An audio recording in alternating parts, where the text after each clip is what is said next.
Hello guys, in this video I am going to show you how to mute a chat in the Signal application. But first I just want to mention, don't forget to subscribe to my channel because at 100,000 subscribers I am going to show you my whole YouTube revenue statistics and growth strategy, how to make money online. Now let's jump into it.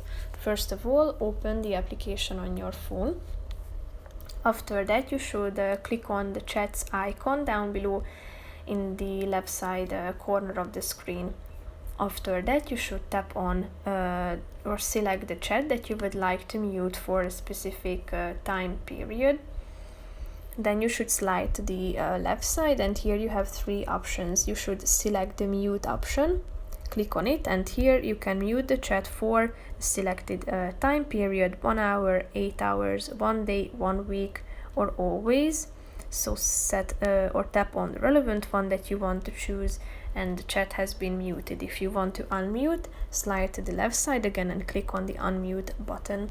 So basically that's it for this video guys. See you in the next one. Bye bye.